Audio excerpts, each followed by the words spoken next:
Here with first-year women's basketball head coach Jordan Dupuy, Northwestern State Lady Demons. Everyone's back in school today, Coach.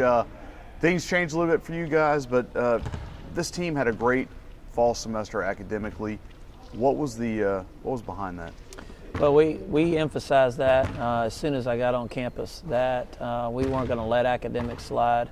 We want to win in three different areas. We want to win on the court, we want to win in the community, and we want to win in the classroom. We set a team goal to have a 3.5 for the semester. We fell short.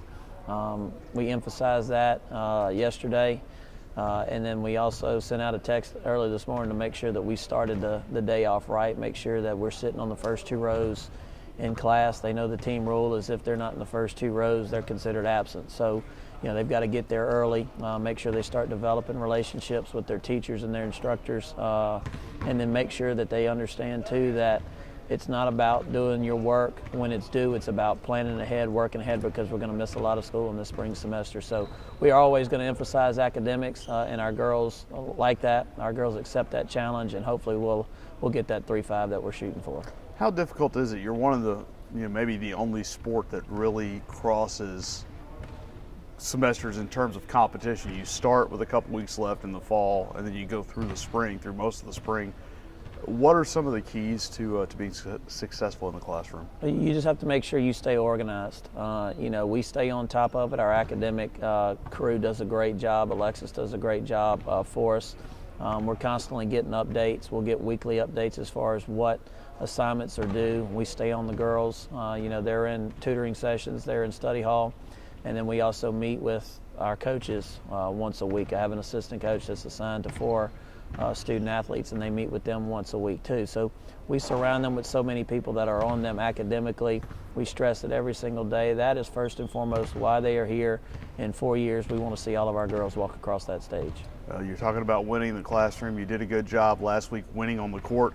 A couple of good wins. Beatrice Atura, the state and Southland Conference Player of the Week, and some things she did last week you'd expect from someone making more than their third and fourth career starts at the point guard position. Yeah, she is just a fighter. She wants to win.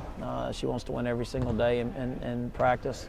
So, it wasn't necessarily a natural transition for her to move to that spot, but it was something that we felt very confident in. The only worry was that we were going to have to play her a good bit of minutes, and having to play her 40 minutes.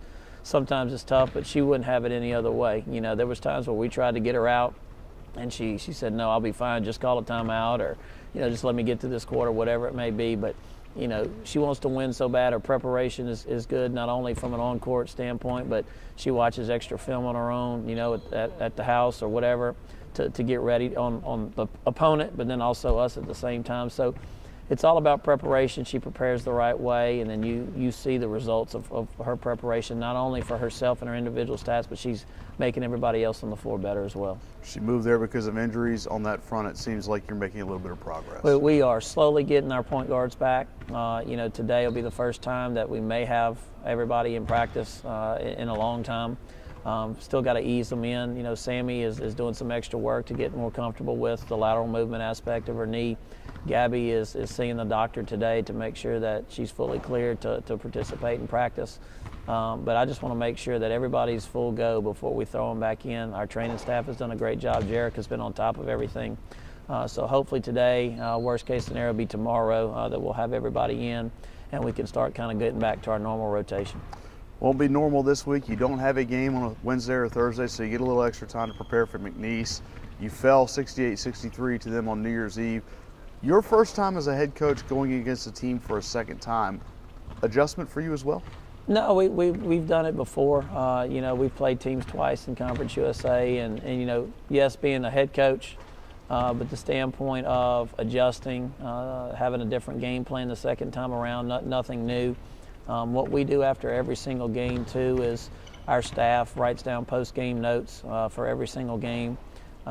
Things that work, things that don't work, and adjustments for the next time. And we're in the process of reviewing that, rewatching all the film for the last game, and then changing a few things that didn't necessarily work for us last time. They're going to concentrate on Beatrice with her having her career high of 34 points in that game. So other people are going to have to step up. We're going to have to do a better job with our post defense.